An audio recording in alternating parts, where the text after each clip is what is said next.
Sadhguru Jagi Vasudev is a realized master, mystic, and yogi. He has shown the way for people to attain to their natural joy and to live life with experience from one's own inner nature. His presence is filled with grace and compassion. Sadhguru's scientific approach towards spirituality and work towards the upliftment of humanity have received accolades worldwide. The words that come from him in intensity and utmost clarity, from his deep understanding and wisdom, can change the very core of the being. Belonging to no particular tradition, Sadhguru incorporates what is most valid for the modern person from the spiritual sciences.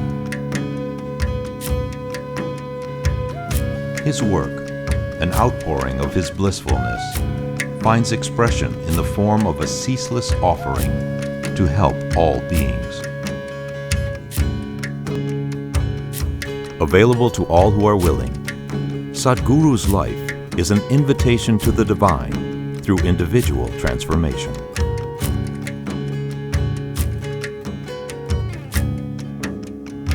Welcome to the silent revolution of self-realization.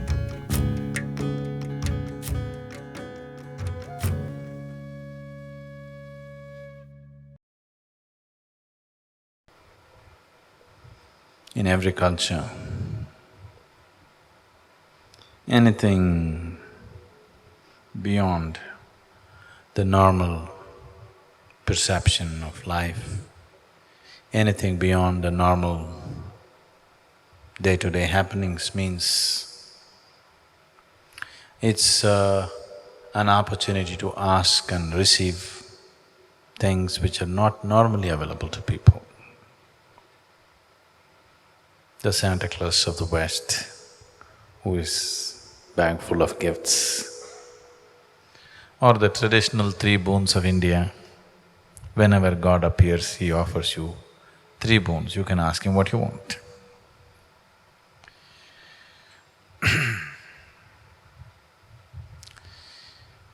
This interpretation or this direction of lore and stories that have… why this lore has taken in this direction is always in the world, a large population of the world is always deprived. Always it's been so. A large population in the world is always deprived of many things that they would aspire to have. Or I would say almost everybody is deprived of what they want to have. If they have this, they don't have that, if they have that, they don't have this. So, almost everyone is deprived of something or the other.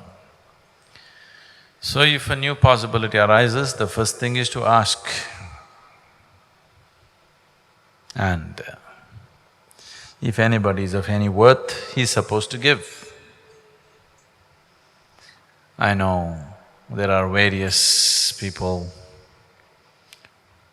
there are various prayers and lamentations of the so-called devotees where they're swearing by the god and saying, if you cannot even give this, what kind of a god are you? If you cannot even do this, what kind of a guru are you? Where is your compassion? In the Shaiva lore,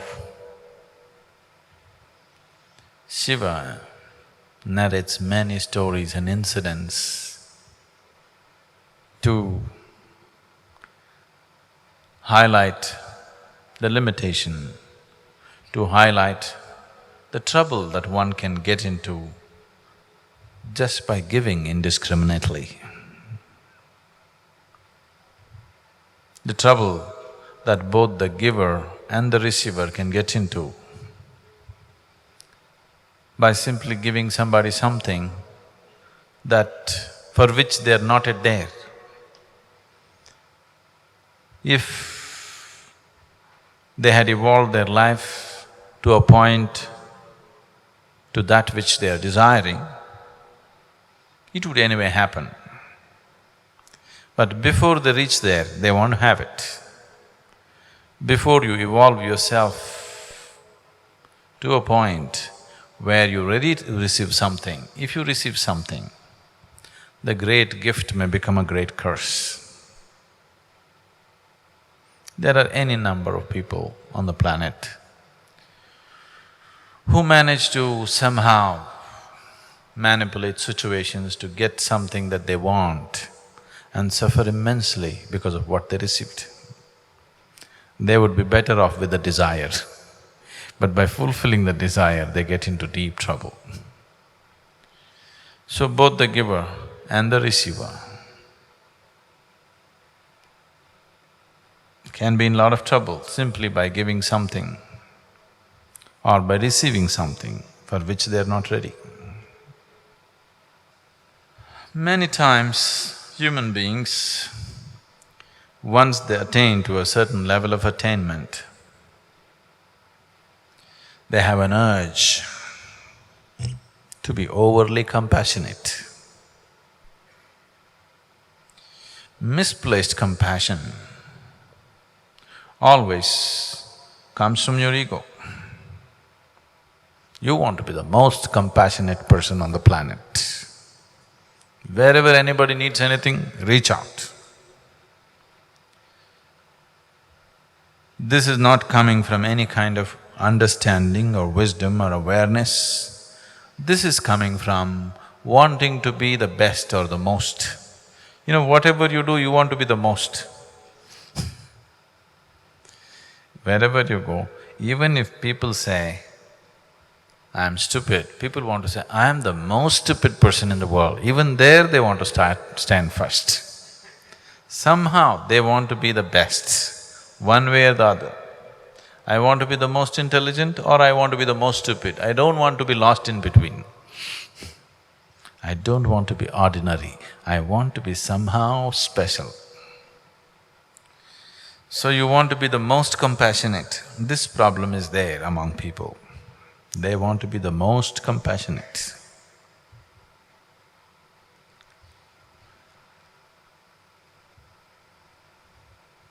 True compassion is not about giving or taking. True compassion is just doing what's needed. You have no preferences of your own. Simply doing what's needed is compassion. You revving yourself up into a huge amount of emotion and reaching out to somebody is not compassion.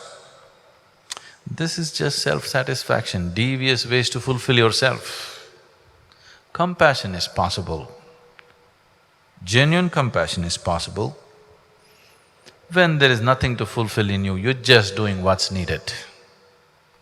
But always, if you get into your deep emotion and do something, you think that was a very compassionate moment. No, you're seeking self-fulfillment. I'm not saying anything right or wrong, it is still coming from a certain inadequacy. So one overly compassionate sage who was indiscriminately disposing of people's needs because of his austerities, he had attained to a certain capability and he was giving it away. So one day Shiva called him and tried to advise him. See, this is not good.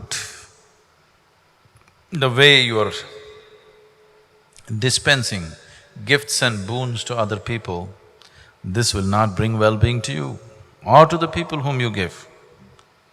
It may bring you much trouble, it may bring him much trouble or both of you much trouble.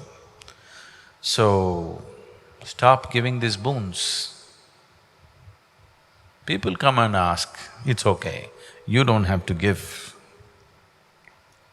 Parvati, Shiva's wife, who was sitting there, she said, "Oh my lord, how is this possible? As it is, there are very few givers in the world. As it is, there are very few people who are willing to give anything in the world. And a few men who are giving, you are trying to restrain them also. What is the point?" At least a few men who are willing to give, let them give. You must explain this to me. This is not fair. There are very few givers. That also you want to discount and make it much smaller? Then Shiva said, see, this is not about depriving people of something. This is not about depriving the world of receiving something, nor is it an effort to deprive the person to have the pleasure of giving something. It is just that instead of helping people to evolve where they will naturally receive the bounty of life, an unevolved person, if you give something, you will only overburden him, you will only destroy his life. If you're concerned about somebody's ultimate well-being, you must put him through the painstaking process of evolving him to a higher possibility where he will receive higher dimensions of life, where receiving just happens to him because he deserves it. If you gift a ton of gold to an ant, it will only crush the ant. It will not make the ant rich, it will only crush the ant. So what you give, how you give is very important. You don't just give because somebody is asking. Let me tell you a story. Once there was a very sweet sage, sweet one, not like me.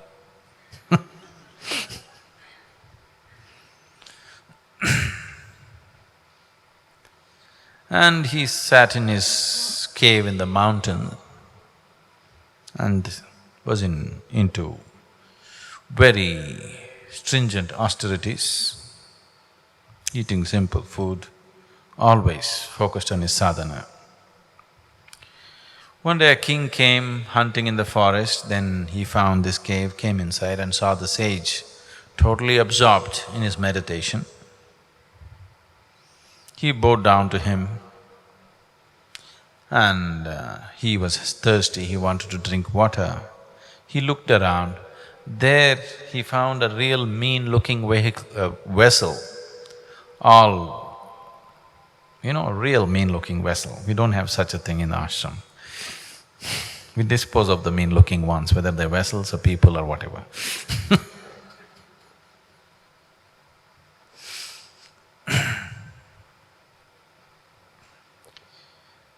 The king thought, such a wonderful human being, so deep in his meditation, so dedicated, why should he use such a mean-looking vessel? So he rode back. Then he sent some of his men and said, leave two most wonderful golden urns for him to use, two golden vessels. So his king's people came, took away this mean-looking vessel and put up these golden vessels. And after a few days, the sage opened his eyes and to perform his morning ablutions and also for other purposes, he looked for his vessel, it was not there. Because he could not find it anywhere, then he found these two golden vessels. It was not very convenient, they were too elaborate, ornate and heavy, but he decided to use it because there was nothing else. Life went on for a few days. One day, a very mean-looking person with a very mean mind, with mean intentions, came in the direction. He walked into the cave and the first thing his eyes fell on the golden vessels. Then the sage welcomed this man, served him a small meal that he had. The man ate, but his eyes were fixed on the golden vessel. The moment the sage closed his eyes to meditate, the man picked up the golden vessel and ran. When he ran, the sage saw in his meditation this man running away just with one golden vessel. Then the sage ran behind him. Both of them ran. The man saw the sage coming and ran faster and faster. But because of all this yoga, the sage could run faster. By the time the thief reached the town, the sage caught up with him. Then that man, he was too tired to do anything else. He placed the golden vessel at the sage's feet and said, "Forgive me." People gathered around them. The sage said, "No, no, no, I had one more. You just forgot to take the other one. I just came here to give you the other one." And the man didn't know what to do. And the people who looked at this whole scene really humiliated the man, because he stole from such a man who is running behind him to give him the other vessel that he missed out. The sage went back. He went back and he started looking for his old vessel. He searched the whole cave everywhere, here, there. In the process of turning everything around, he pulled out a few baby mice who were there, and also the mother mice. When he turned everything around, these baby mice fell out. The mother mouse, terrified, ran away, abandoning the children. So, the sage ended up with 5 little mice. The mother was terrified, never came back. So he started feeding these baby mice with little grain that he had, and they were slowly putting on weight. One day, a cat walked in and mopped up 4 of them. The 5th one, the willy one, went and hid in a corner and escaped. But 4 of them, the cat mopped it up. Then this one mice, he was feeding it and making it grow. Then one day the cat came. He chased away the cat. The mouse was so terrified.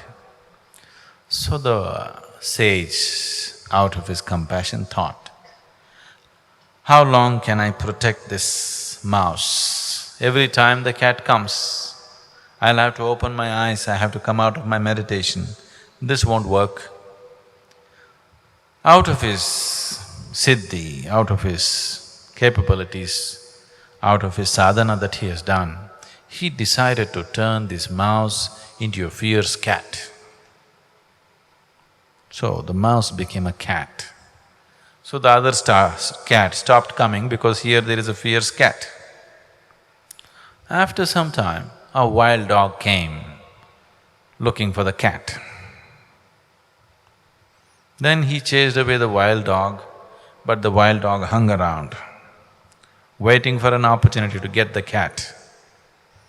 Then he thought, this doesn't work, and again he used his powers, turned the cat into a dog.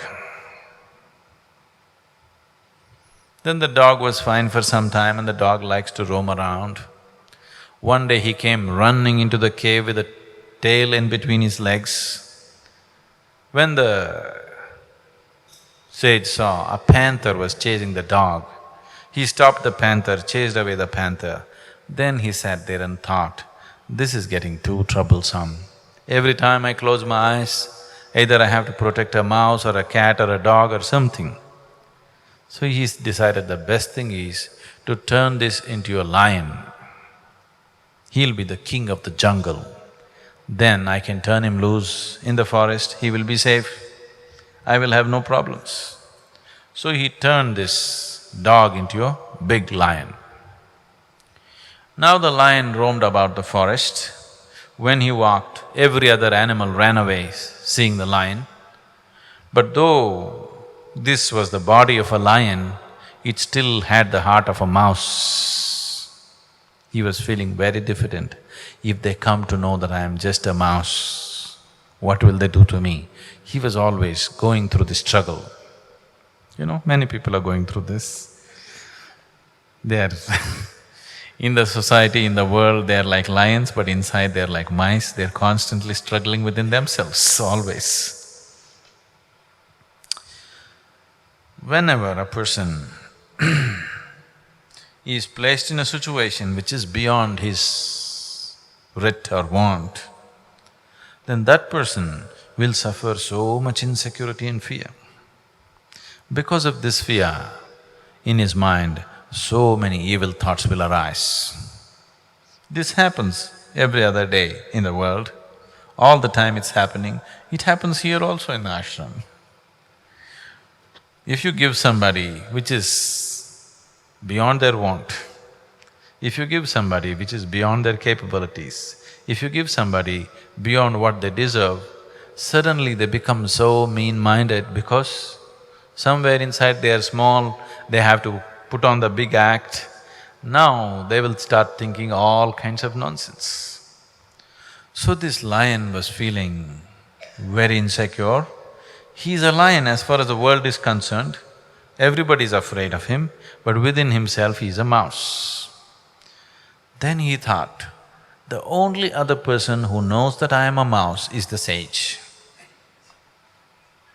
If I finish him off, nobody will know that I am a mouse, I will be a real lion. With this intention, he walked into the cave. The sage was sitting and meditating. The lion slowly approached him, because if the lion finishes off the sage, nobody in the world will know that this is a mouse. As he came closer, the sage realized. Then he looked at the lion and said, "This was not right of me to turn a mouse into a lion." And he turned the lion back into a mouse and said, "Get out of here, fend for your own life." It is nature for a cat to eat a mouse, for a dog to eat a cat, for a bigger animal to eat the dog. It is natural, unless they evolve to that position. If you give them that position, they will only suffer and they will bring suffering upon everybody.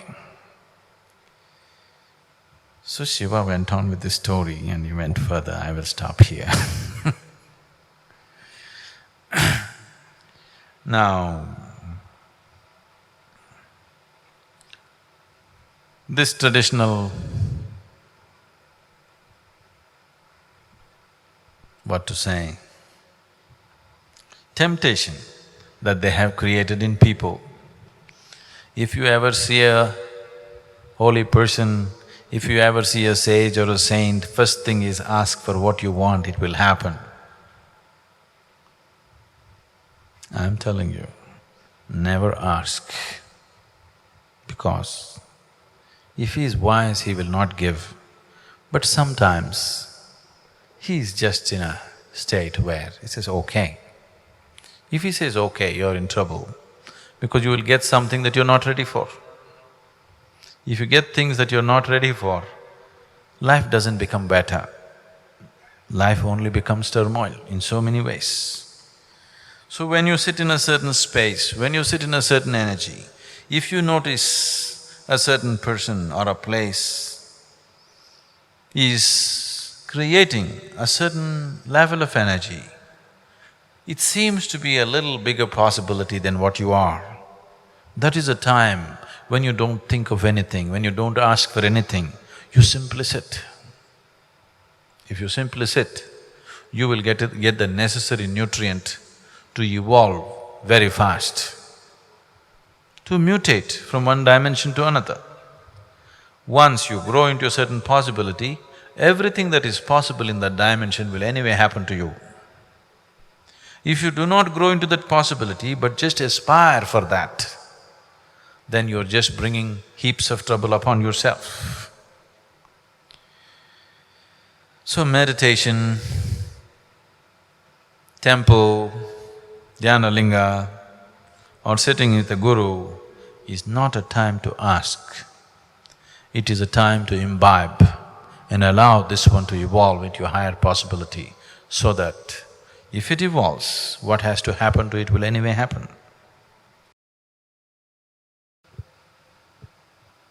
Sadhguru, I feel that there's a very fine line between being trustful and being naive. How can I manage this? Which one are you?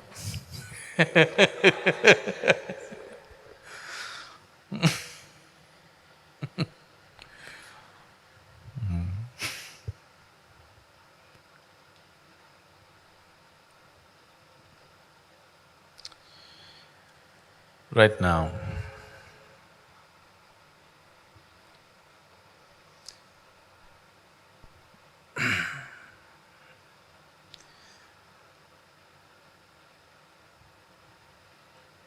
a month ago I was in Hyderabad. After I spoke in one of the meetings, the local newspaper next day reported, Sadhguru denies God. Headlines they put. The heading of the article was, Sadhguru denies God or something like this. And it went on to describe how I deny God. Why this thing is happening is simply because instead of using your naivete, I'm constantly trying to help you to be doubtful about everything. Because I'm telling people, anyway you have a doubt about everything, you don't trust anybody in your life, please see this. You don't really trust anybody in your life. Even people with whom you have lived for 10 years, 20 years, if they do one act that you cannot understand, immediately all kinds of suspicion will arise about them, isn't it? Yes or no? If they do just one thing that you cannot understand, any number of suspicions will come in your mind. A guru is always a suspect.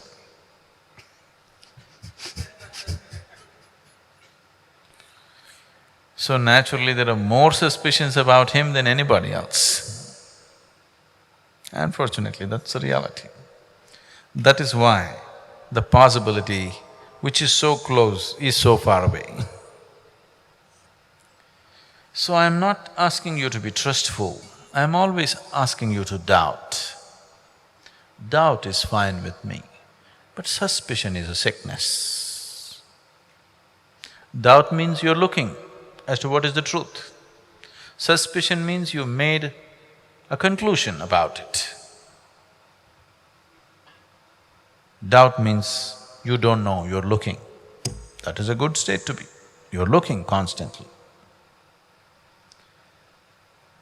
Naive means you're suspicious and constantly wondering, is the other person much smarter than me? And still taking me for a ride in spite of all my suspicions?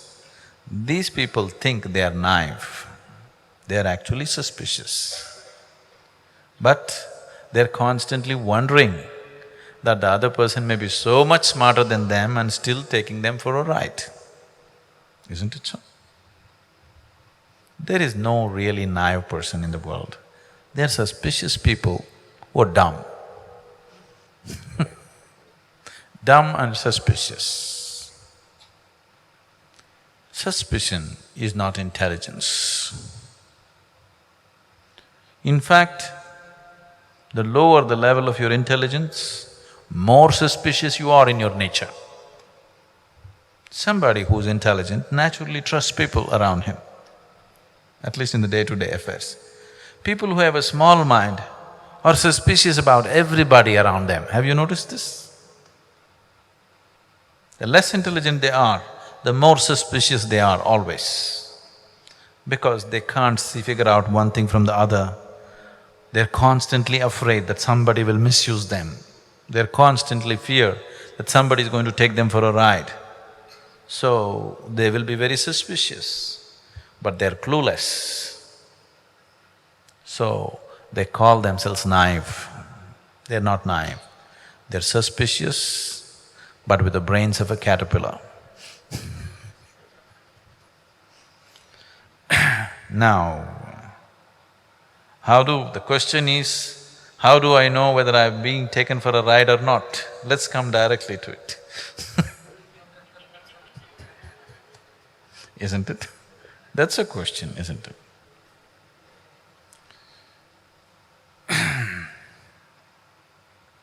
Let me tell you, you are being taken for a ride. Because you are still not yet in that stage where I can either expose or impose or even tell you what it is about. It is like, I don't know if you've seen, but you come from a Asian family, you might have seen. In India especially, mothers have a whole technology as to how to stuff the child with more food than you would normally eat, you know. You know this technology?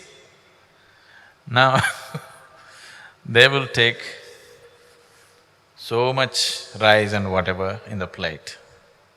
The child says, no, this is too much, I'm not going to eat that. So, okay, you eat one half of it. This half, as the child begins to eat, they'll mix everything together again.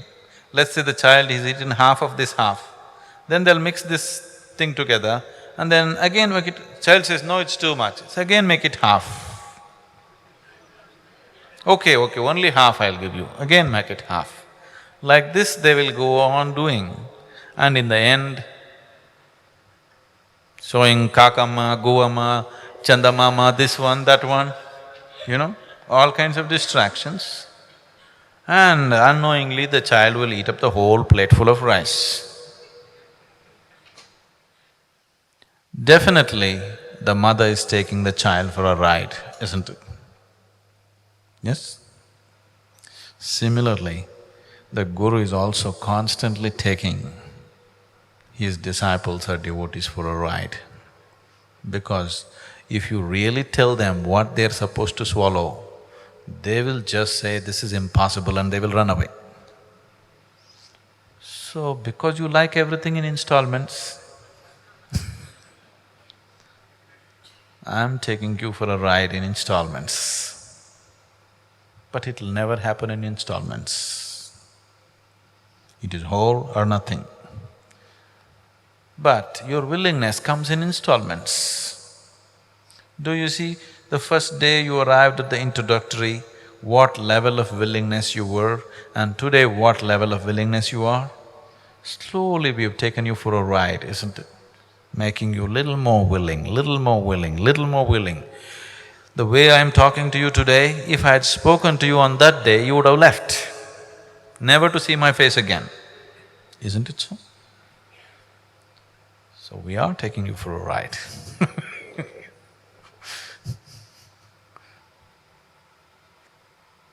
Sadhguru, what is personality?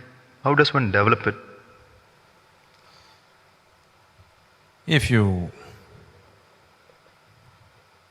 look at what you call as a human being, it's a certain amount of life energy manifested within a certain form.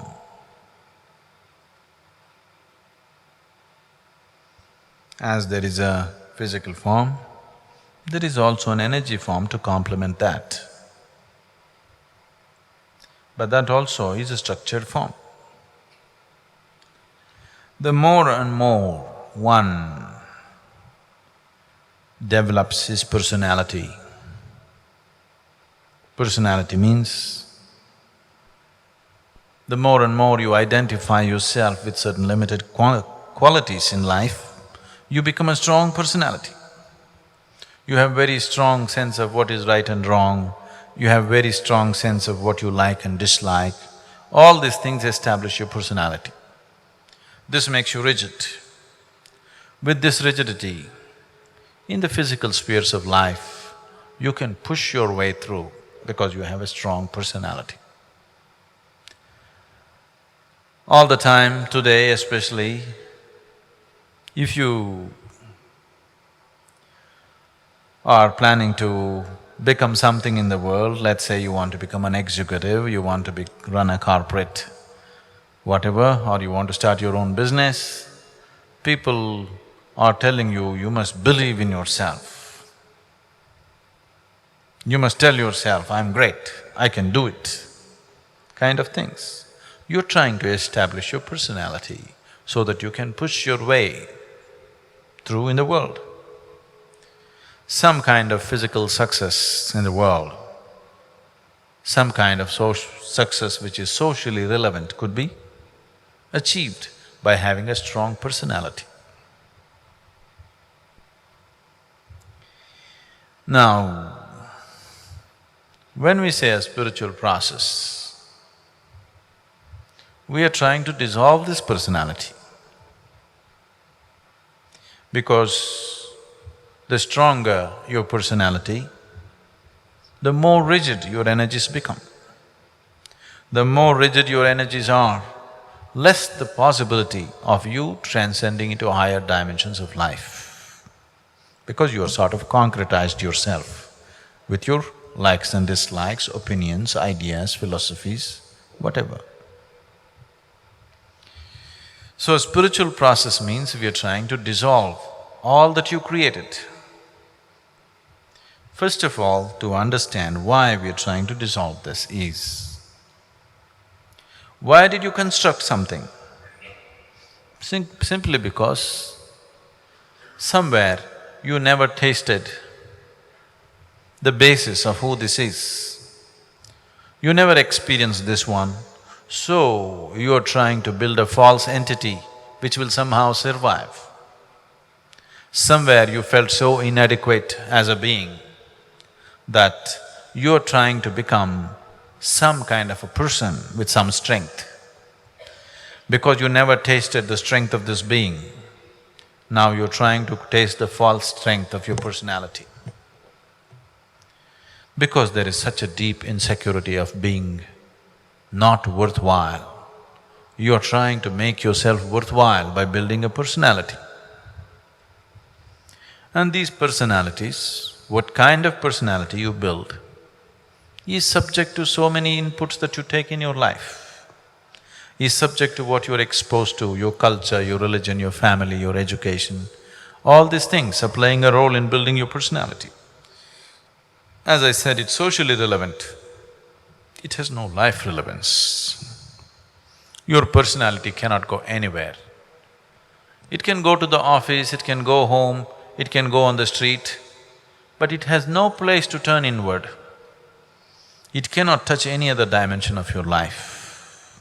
It is only a tool to push your way through in the world. When you say, I'm turning spiritual, now you have a longing to taste, experience and establish yourself in other dimensions of life. If that has to happen, you need a presence. You need connection with life, not with the false structures that you have built. So all sadhana is towards that. So as a person becomes a spiritual possibility, that means he has become more malleable. He is not rigid. He is no more a burnt pot. If we look at you like a pot, he is no more a burnt earthen pot. He's just formed himself because he also has to still live in the society. But this is a mud pot which is just clay, any time you could melt it and let what is inside burst forth. He has not burnt his clay, he has kept it raw.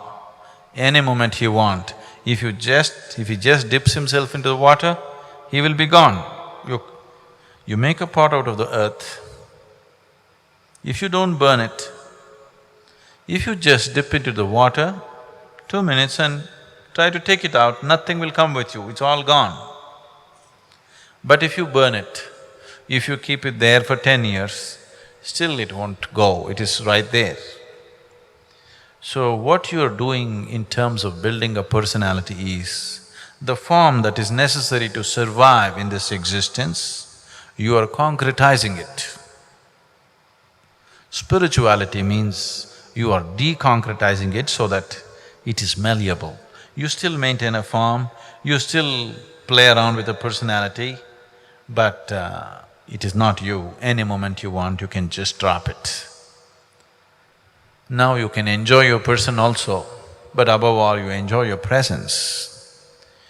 Less personality you carry, more presence you have.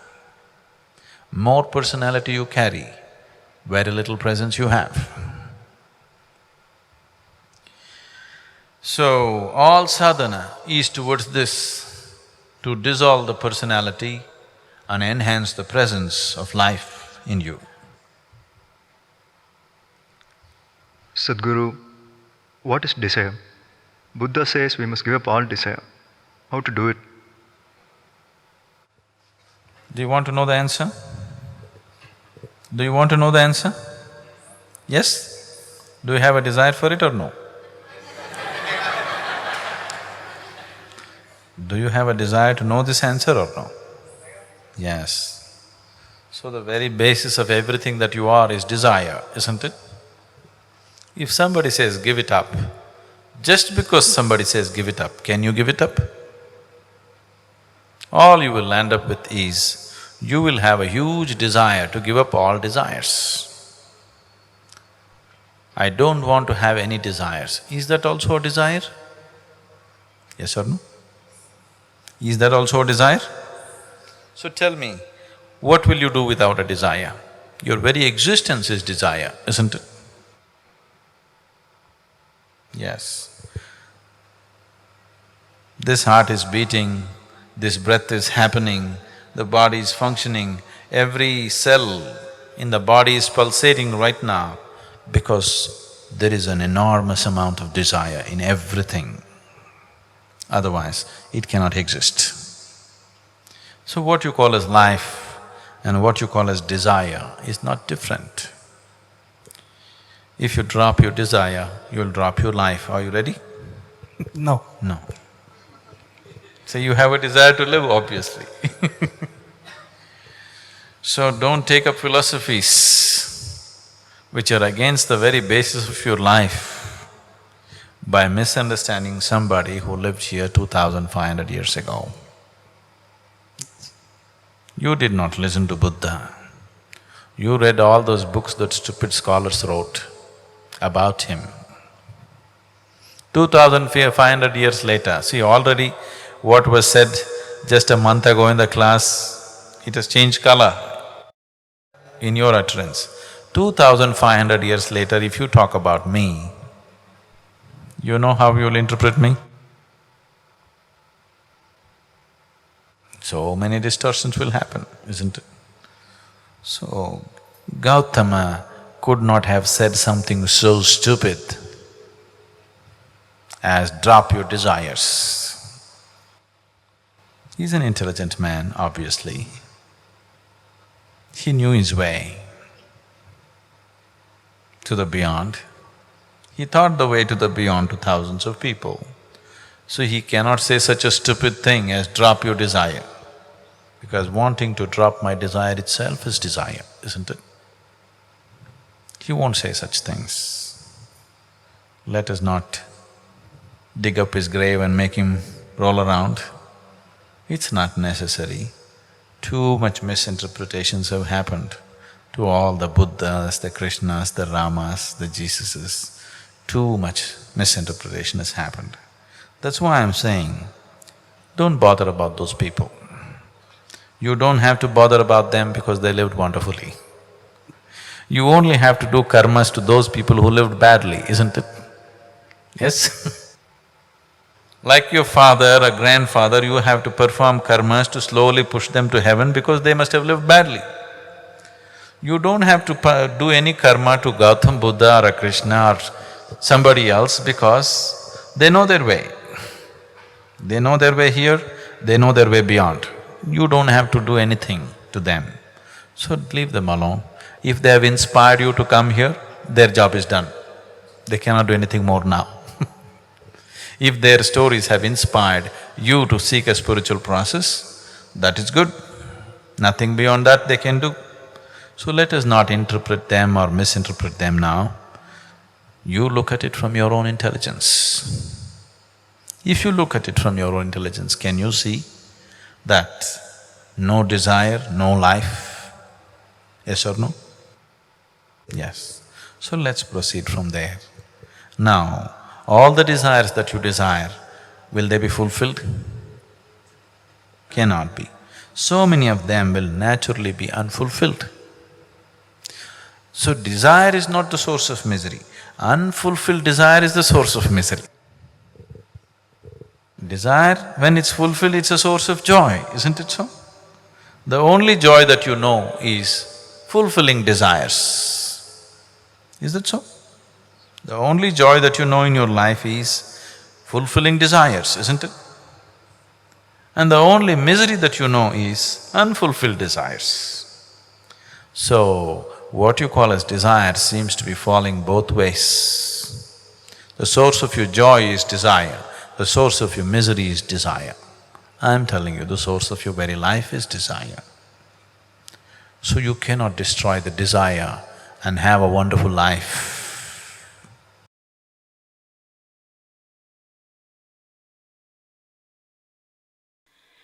You are my perfect mirror, you show me what I'm not. In the endless pit of what once was me, layer and layer you peel off me.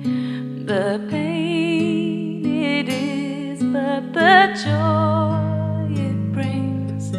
So thank you for showing me what I'm not, for showing me what I could be. Thank you endlessly.